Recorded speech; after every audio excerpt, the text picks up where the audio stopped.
So let's start noun case. Before starting the case, tell me first, do you know about the subject and object in a sentence? Let me write a sentence here, like he killed a tiger. Now you tell me. नहीं दिख रहा, light उस पे पड़ रहा है। Oh, wait. Sir, he is subject and kill the tiger is object. एक second. Now tell me. He killed. subject, a tiger Object. He subject killed a tiger object. यही ना? yes sir बिल्कुल गलत। ही यहाँ पे, चलो आप पार्ट्स ऑफ स्पीच में बताओ मेरे को। पार्ट्स ऑफ स्पीच पता है कितने होते हैं? कितने होते हैं पार्ट्स ऑफ स्पीच? 7 होते हैं। No sir, 8. 8 कौन से 8? Noun, pronoun, adjective, verb, adverb, preposition, conjunction. और एक छूट गया।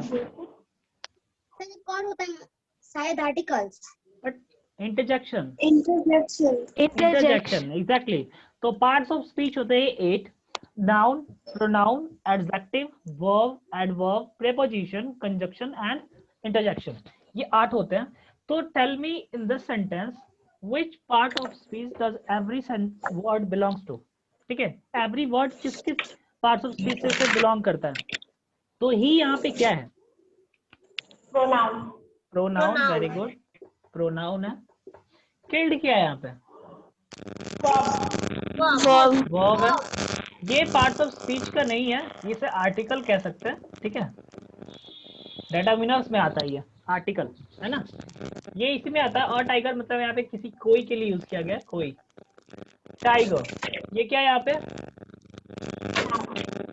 टाइगर क्या है? Noun. अनयूजुअल साउंड आ रही है।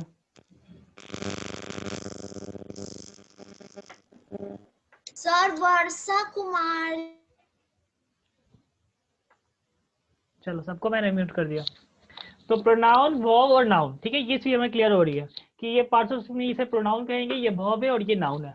तो यहाँ पे केस जो हम पढ़ने जा रहे हैं, इस केस में हमें यही चीज बतलाया जाए कि यहाँ पे नाउन की जो पोजीशन है, वो पोजीशन क्या होती है किसी भी सेंटेंस में। ये जो सेंटेंस है, he killed a tiger, this is a sentence, और इस सेंटेंस में नाउन की पोजीशन क्या है, ये हमें केस बतलाता है। ठीक है, आइदर ऑब्जेक्टिव केस है, पॉजिटिव जिसको कि नॉमिनेटिव केस कहते हैं, नॉमिनेटिव केस है, या फिर सॉरी नॉमिनेटिव, ऑब्जेक्टिव, सब्जेक्टिव और पॉजिटिव। ठीक है, और नॉमिनेटिव और सब्जेक्टिव सेम ही है।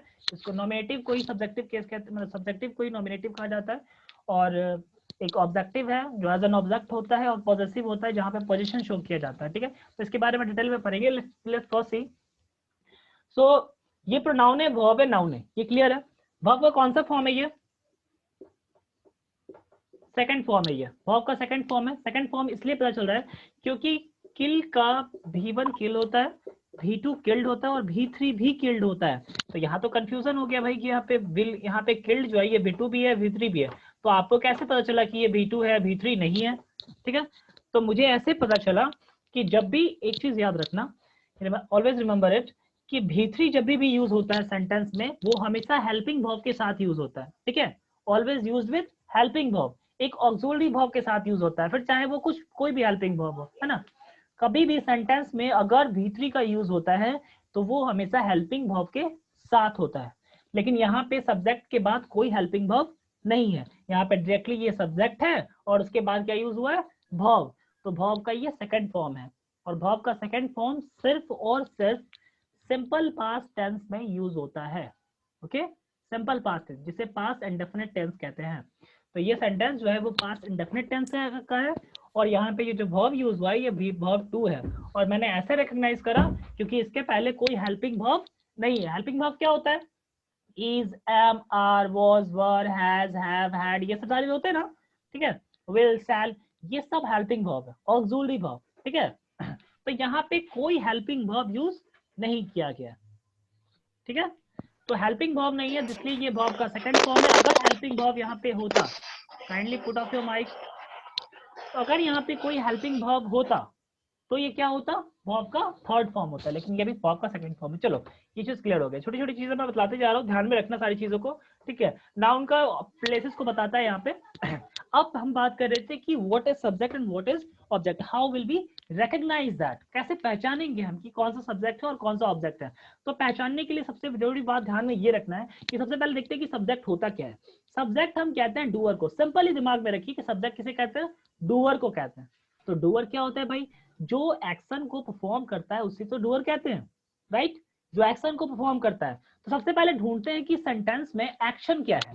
तो एक्शन क्या होता है, तो आपको डेफिनेशन पता होगा, वर्ब का डेफिनेशन, वर्ब क्या होता है, ऑल एक्शन वर्ड और कॉल्ड वर्ब, डूइंग वर्ड या एक्शन वर्ड। तो एक्शन वर्ड को ही तो वर्ब कहते हैं।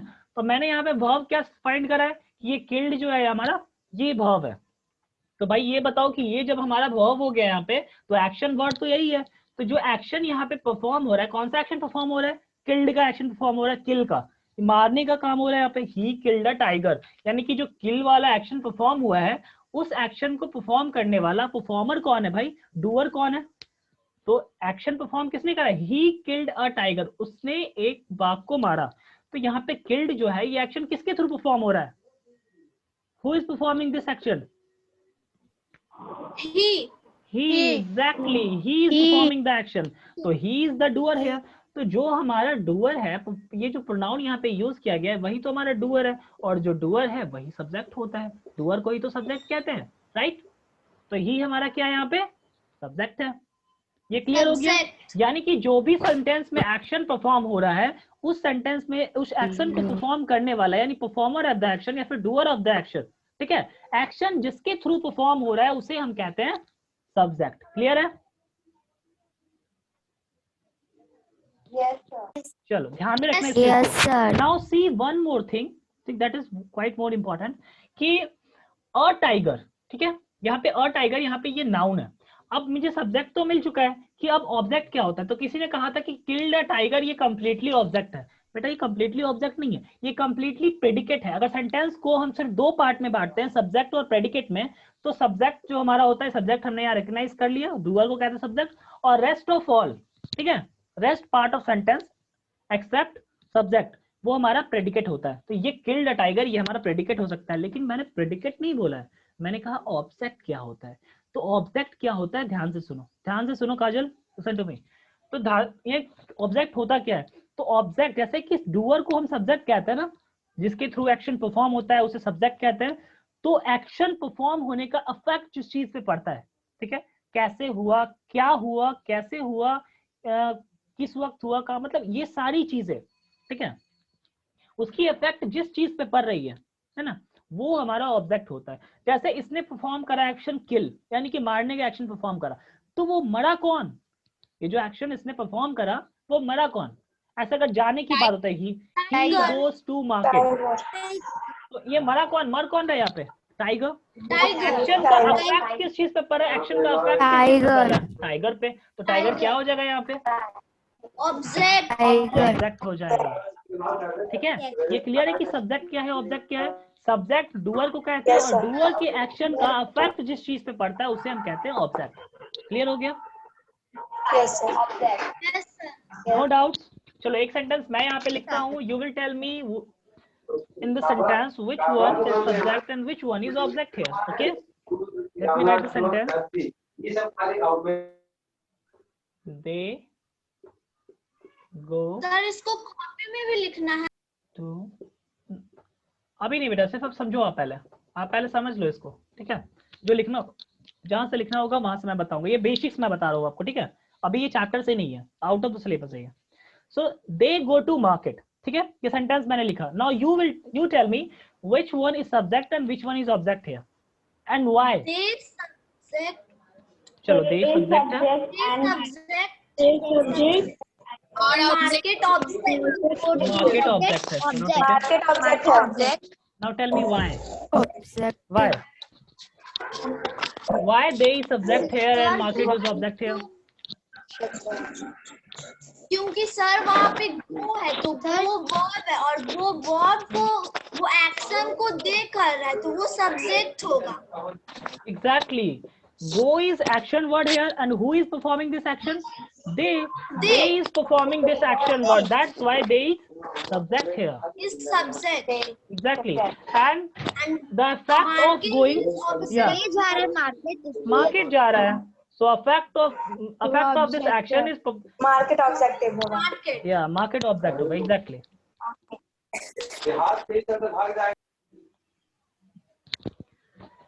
Clearly, action is going performed by they subject here, and market. The fact of going is falling on market. So market is object here. Both things are clear. Which one is subject and which one is object. ठीक है, ये चीज clear हो गया. सिर्फ ये ध्यान में रखना है. ठीक है, और कुछ नहीं कि एक्शन जो भी परफॉर्म कर रहा है या परफॉर्म जिसके थ्रू हो रहा है, नॉट एक्जैक्टली वो कर ही रहा है, हो रहा है.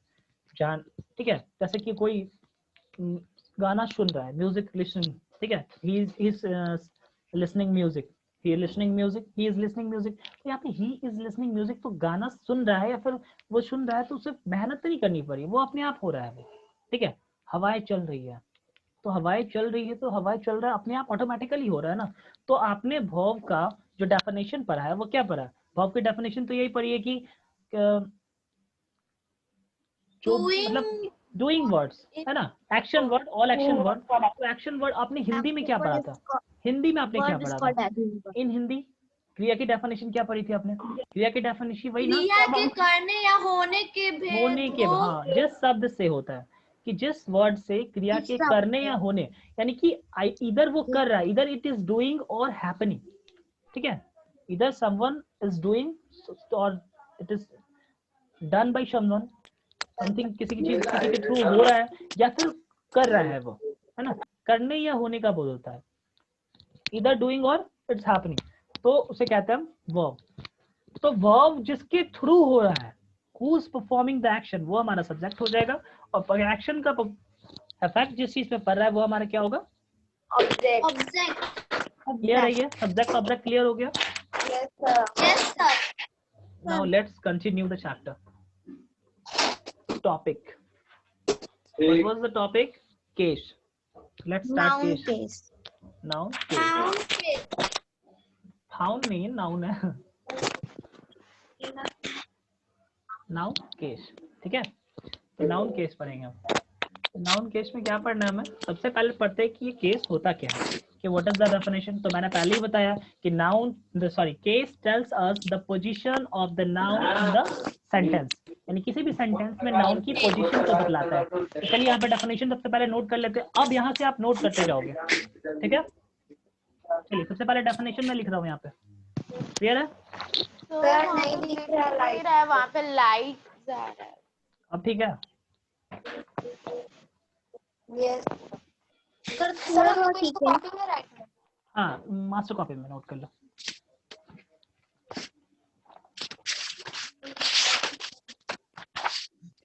The case of noun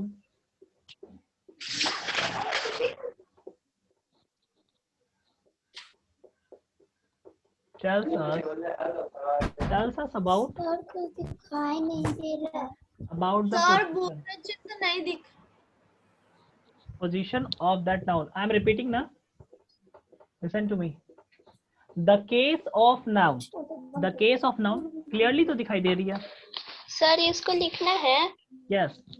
The case of noun tells us about the position of, yeah, notebook में, of that noun in a sentence.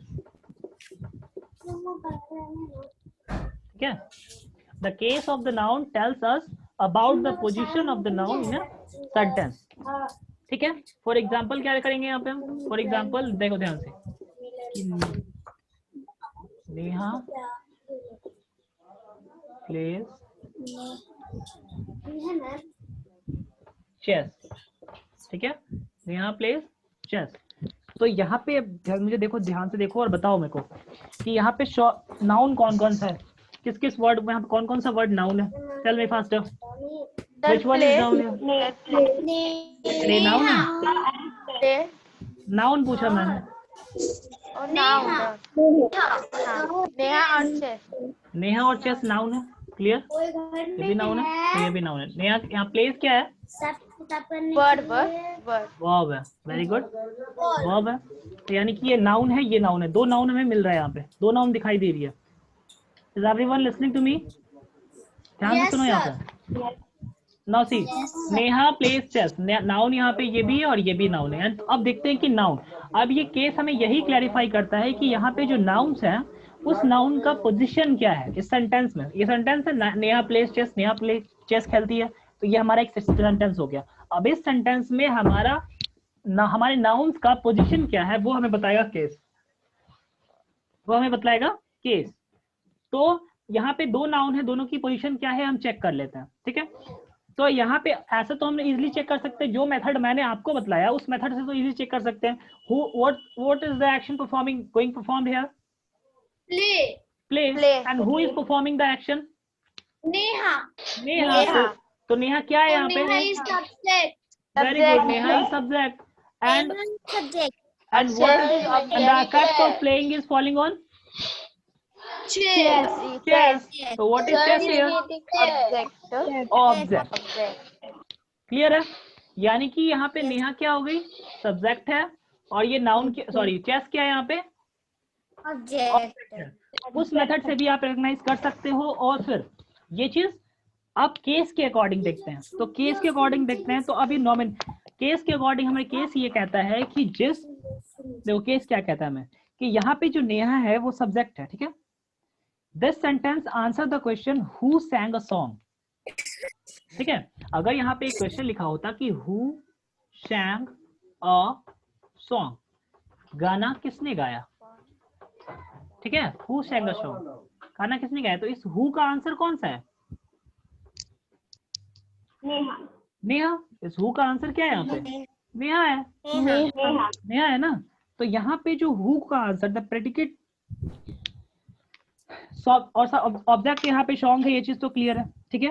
What did Neha सिंग, अगर यहाँ पे क्वेश्चन कुछ इस तरह लिखा होता है व्हाट डिड नेहा सिंग, नेहा ने क्या गाया, तो इस वर्ड का आंसर यहाँ पे क्या होता?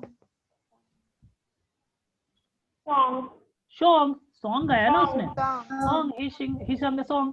तो यहाँ पे सैंग जो है, यहाँ पे सॉन्ग जो है ये हमारा ऑब्जेक्ट हो गया, नेहा जो है हमारा यहाँ पे सब्जेक्ट हो गया। ये चीज क्लैरिफाई हो रहा है।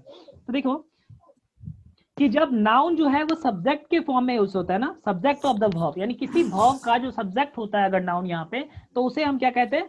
नॉमिनेटिव केस में कहते हैं, नॉमिनेटिव केस में है ये, ठीक है। जब भी यहाँ पे नाउन जो है वो सब्जेक्ट का सॉरी वर्ब का जब सब्जेक्ट के फॉर्म में यूज होता है। हाँ सर, आपका फिगर नहीं दिख रहा है। मेरा ये क्या दिख रहा है? दिख रहा है? नहीं सर। अब दिख रहा है? Yes sir. हमारा शायद नेटवर्क प्रॉब्लम होगा। अरे मतलब मेरा इसको फेस देखना था, फेस देख के अच्छे से समझ में आता है ना। चलो अच्छी बात है। ये क्लियर हो गया? यहाँ पे ये सब्जेक्ट ऑब्जेक्ट क्लियर हो गया? आपने नोट कर लिया इसको? ये यस सर। इतना नोट करना, ये क्वेश्चन मत नीचे में सब्जेक्ट और ऑब्जेक्ट भी लिखना है। हाँ सब्जेक्ट ऑब्जेक्ट आप रिकॉग्नाइज किए ना इसको, कौन सब्जेक्ट कौन सब्जेक्ट है। ये एरो मैंने बस आपको पहचानने के लिए किया था कि कैसे, कि इसी के थ्रू हम पहचान रहे हैं ना कि who is performing the action, Neha is performing the action, so Neha is subject here, the effect of performance is falling on chess, so chess is object here. Okay sir, completed sir. Completed Sir. Completed sir. very good. Now wait and listen to me. अब देखो मैंने क्या बताया कि there are 3 types of cases. How many types of cases are there? 3 type. Three types of cases. कौन कौन से types है? सबसे पहले हम बात करेंगे नॉमिनेटिव केस की, जिसे हम सब्जेक्टिव कह सकते हैं, लेकिन हम यहाँ पे कहेंगे नॉमिनेटिव। अच्छा कोई बात नहीं है, बोर्ड नहीं दिख रहा है सर। अब ठीक है? दिख रहा है लेकिन हल्का दिख रहा है। अब ठीक है? Yes sir. No sir. Sir दिख रहा है, थोड़ा दिख रहा है। एम के बाद आई है सर। हाँ एम के बाद आई है ये नॉमिनेटिव, है ना।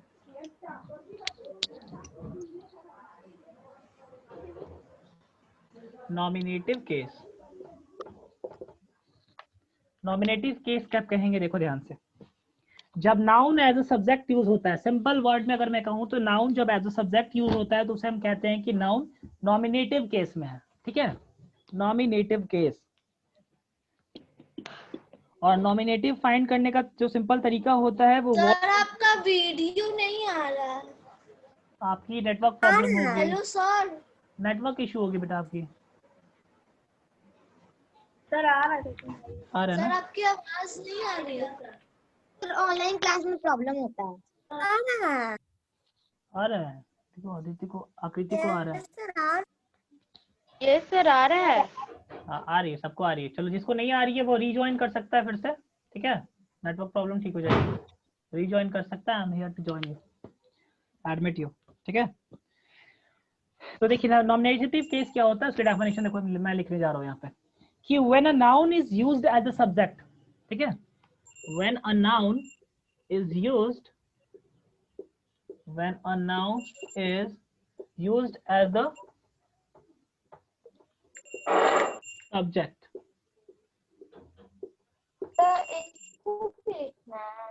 व्हाट, सर इसको भी राइट डाउन करना हाँ इसे राइट डाउन करना है। नॉमिनेटिव केस के बारे में लिखेंगे ना कि when a noun is used as the subject of the verb, है ना, सब्जेक्ट ऑफ द वर्ब, यानी वर्ब का जब सब्जेक्ट होता है, जब कोई नाउन किसी वर्ब का अगर सब्जेक्ट है तो क्या कहेंगे, it is said to be in the nominative case. क्या कहेंगे उसे, it is said to be in the nominative case, nominative case, exactly nominative case में कहेंगे it is said to be in the nominative case. Ink fill करना चाहिए था, कोई नहीं। To find the nominative, nominative find करने के लिए क्वेश्चन में हम क्या अराइज करते हैं कि व्हाट और हु, वर्ब के पहले व्हाट और हु लगाते हैं, यानी जो वर्ब होगा वहां पे, जैसे कि मैंने उस वाले सेंटेंस से बोला था ना कि नेहा सिंग अ सॉन्ग, उसमें मैंने लिखा कि who सैंग, sorry Neha सैंग a song, who सैंग a song, तो यहाँ पे हु वर्ड जो है वो किसके लिए यूज हुआ, सब्जेक्ट को फाइंड करने के लिए। फिर यहाँ पे लगा सकते हैं कि the car fail into the river, car नदी में गिर गई, तो what fail into the river, car fail into the river, है ना। वर्ब के पहले व्हाट और हु लगाते हैं हम, ठीक है, व्हाट और हु लगाते हैं वर्ब के पहले, है ना, वर्ब सर मेन वर्ब होना चाहिए, हेल्पिंग वर्ब या ऑक्सिलरी वर्ब नहीं होना चाहिए, मेन वर्ब होनी चाहिए। सर आपका आवाज नहीं आ रहा है। बाकी सबको आ रही है?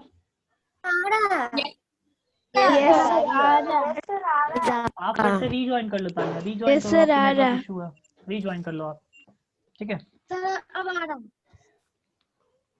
नोट करा आपने इसको, जल्दी से नोट कर लो। यस सर हो गया कंप्लीटेड। यस सर नोट कर लिए। ये सिर्फ मैं फॉर्मेलिटीज कर रहा हूँ, डेफिनेशन से कुछ नहीं होने जाना है, ठीक है, डेफिनेशन बस मैं ऐसे लिखवा रहा हूँ, एक्सप्लेन मैं इन शॉर्ट कर दूंगा जो आपको बेटर समझ में आएगा। मैं एक ऐसे कॉलम बना के समझा दूंगा, वो ज्यादा अच्छे से समझ में आ जाएगा आपको, इतनी मेहनत करने की जरूरत नहीं पड़ेगी, ये बस मैं फॉर्मेलिटी आपको नोट करा दे रहा हूँ, नोट कर लो, फिर मैं आपको एक शॉर्ट मेथड बताऊंगा, आपको ईजिली समझ में आ जाएगा, ठीक है। केस को समझने में ज्यादा टाइम नहीं लगता है, सिर्फ 2 मिनट का काम है। चलो नोट कर लिया से? Yes sir. अब ऑब्जेक्टिव केस लिखो, नॉमिनेटिव को हटाओ, ऑब्जेक्टिव लिखो, objective, OBJECTIVE, objective case, clear? जल्दी जल्दी लिखो ऑब्जेक्टिव केस। हो गया सर। Very good. अब ऑब्जेक्टिव केस की डेफिनेशन क्या है कि when a noun is used as the object of the verb, verb का जब ऑब्जेक्ट होता है तो सिंपली क्या करेंगे, हम यहाँ से सब्जेक्ट को निकाल देंगे और ऑब्जेक्ट लिख देंगे, ठीक है, ऑब्जेक्ट हो गया, object of the verb, it is said to be in the objective case, okay, note it down faster, objective case, सबको अच्छे से मैं completed. एग्जांपल से क्लियर कर कंप्लीटेड। सर ऐसे कंप्लीटेड। कैसे कंप्लीटेड? तुम झूठ बोल रहे हो आप लोग, you all are lying. No sir. Very good, yes चलो सर कर लिए। आप देखो यहाँ पे, अब ध्यान से देखो। ठीक है।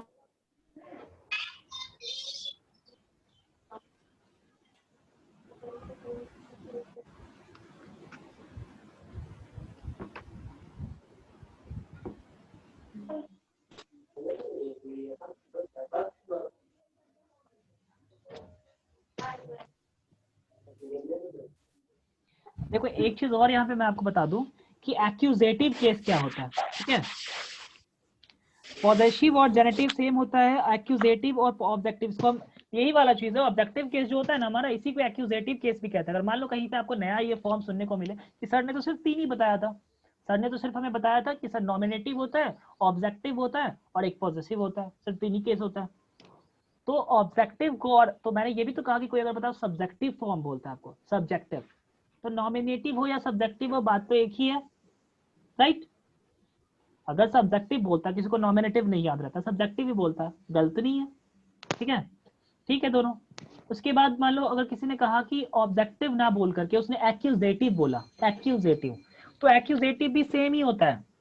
देखो एक्यूजेटिव यहाँ पे, एक्यूजेटिव और ऑब्जेक्टिव में क्या है, यहाँ पे दोनों सेम ही है यहाँ पे।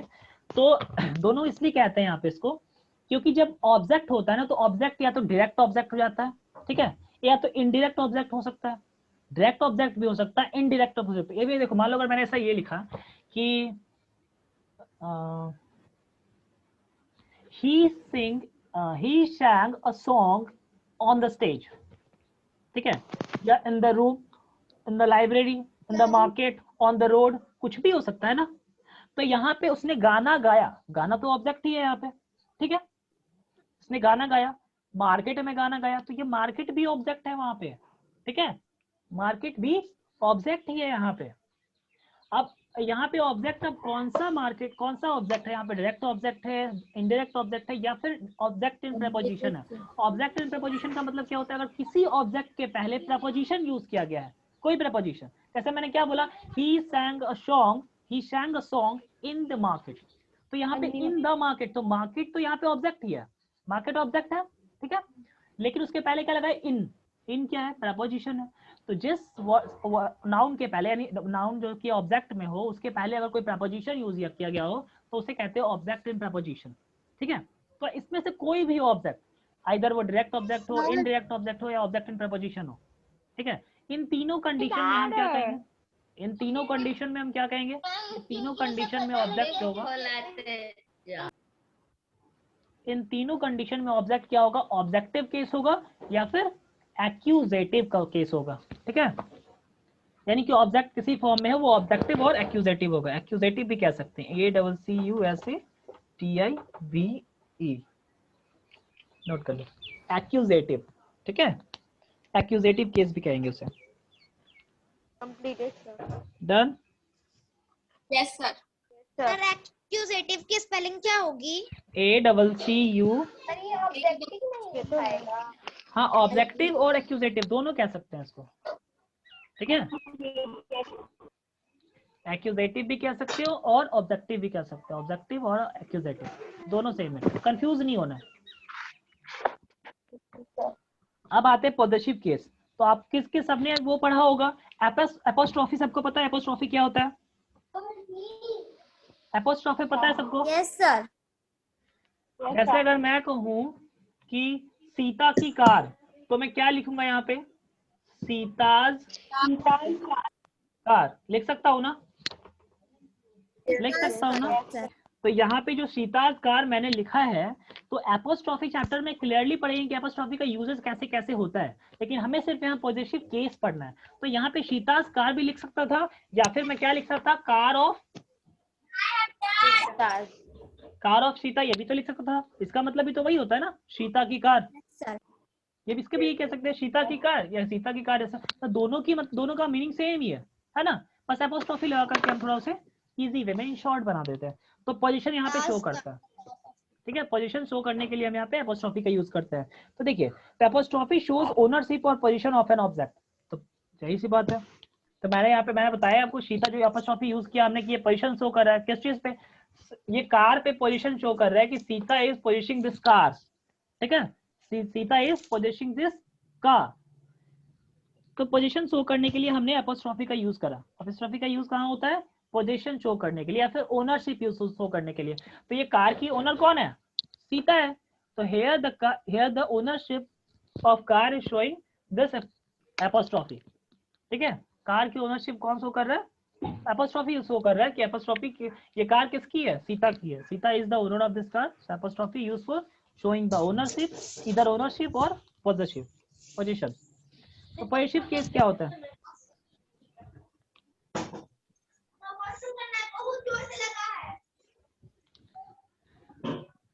चलो देखते हैं पॉजिटिव केस। तो पॉजिटिव केस लिखने की नीड नहीं है, लेकिन फिर भी लिख लो, ये सिंपल ही समझ में आता है कि जिस चीज पे पोजीशन शो करे ना, पॉजिटिव केस, इसका, उसका, मेरा, तुम्हारा, किसी के नाम का, ठीक है, ये सब क्या है, पॉजिटिव है। कहते हैं ना ये मेरा है, ये तुम्हारा है, ये उसका है, ये उसका है, इसका है, राम का है, श्याम का है, whatever कोई भी नाउन वहाँ पे ऐड कर सकते हैं। इसका स्टूडेंट्स का है, टीचर का है, बहुत सारी चीजें हैं, तो कुछ भी कह सकते हैं। तो पोजीशन शो, किसी के भी पोजीशन को या ओनरशिप को शो करने के लिए हम यहाँ पे पॉजिटिव केस का यूज करते हैं। तो पॉजिटिव केस में यही होता है। जैसे मान लो कि एक सेंटेंस मैंने यहाँ पे लिख दिया कि दैट इज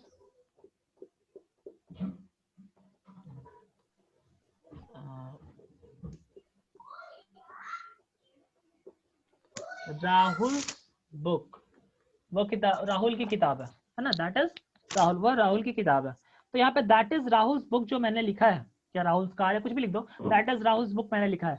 तो यहाँ पे जो पोजीशन शो कर रहा है वो कौन सा शो कर रहा है, ये जो एपोस्ट्रोफी यहाँ मैंने लगाया है ना, ये एपोस्ट्रोफी ही शो कर रहा है पोजीशन को, ठीक है, पोजीशन शो कर रहा है। तो एपोस्ट्रोफी जो मैंने यहाँ पे लगाया पोजीशन शो कर रहा है, यही पॉजिटिव केस है, ठीक है। तो द एपोस्ट्रोफी शोज ओनरशिप और पोजीशन ऑफ एन ऑब्जेक्ट। चाहो तो लिख सकते हो कि द एपोस्ट्रोफी, ये यहाँ पे लिख लो ऐसे, द एपोस्ट्रोफी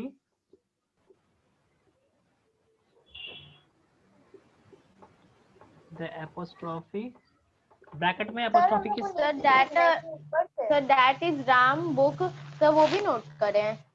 हाँ इसको भी नोट कर लो, एग्जांपल लिखा है मैंने, इसको नोट कर लो, राहुल्स बुक, ठीक है। एग्जांपल में आता है। हाँ ठीक है, इसको नोट कर लो ना पहले। तो मैंने यहाँ पे क्या द एपोस्ट्रोफी, ठीक है, एपोस्ट्रोफी शोज, उसके बाद लिखना है shows the, sir yes what is Rahul book, उसके नीचे जो आप लिखे हैं, व्हाट नहीं बेटा, दैट है, दैट अच्छा दैट, व्हाट नहीं है, ये दैट है। ओनरशिप और पोजीशन,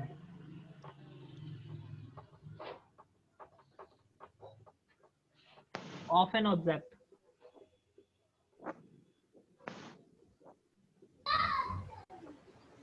ठीक है, इसको नोट कर लो पहले।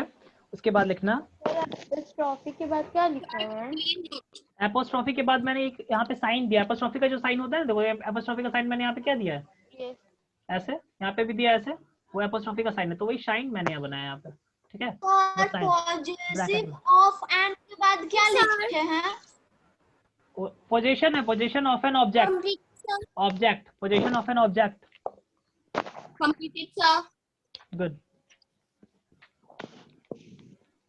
Completed sir.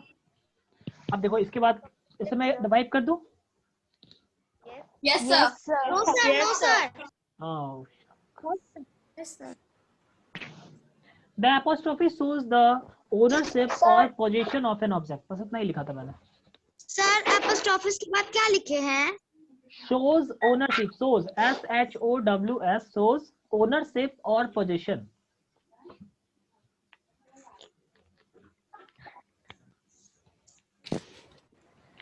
अब देखो यहाँ पे मैंने जो राहुल लिखा है, तो क्या कह सकते हैं कि द नाउन, यहाँ पे जो नाउन है, यहाँ पे राहुल क्या है, यहाँ पे नाउन है ना, नाउन क्या है यहाँ पे, नाउन है, ये बुक क्या है यहाँ पे, नाउन है, दोनों नाउन है। लेकिन यहाँ पे पोजीशन कौन सा नाउन शो कर रहा है, राहुल। तो ये पोजीशन शो कर, क्योंकि एपोस्ट्रोफी यहाँ पे यूज किया गया है ना। अगर मैं लिखता यहाँ पे कि that is Rahul's books page, ये राहुल के किताब का पेज है, ठीक है, पेज। तो यहाँ पे देखो, यहाँ पे 3 नाउन है, पेज भी यहाँ पे नाउन है। पेज अगर मैंने यहाँ पे लिखा तो इसको हटा अच्छे से लिखता हूँ मैं। सर आपका कैमरा रुका हुआ है, ब्लैक आ रहा है। राहुल बुक्स पेज, तो कोई यहाँ पे राहुल बुक्स और सर पेज आपका कैमरा नहीं आ रहा है। नहीं आ रहा है। सर आ रहा है। आ रहा है ना, देखो राहुल चेक करो Tanya, you are having network issue. Noun noun noun, तीनों नाउन है यहाँ पे, राहुल भी नाउन है, बुक भी नाउन है और पेज भी नाउन है, तीनों नाउन है।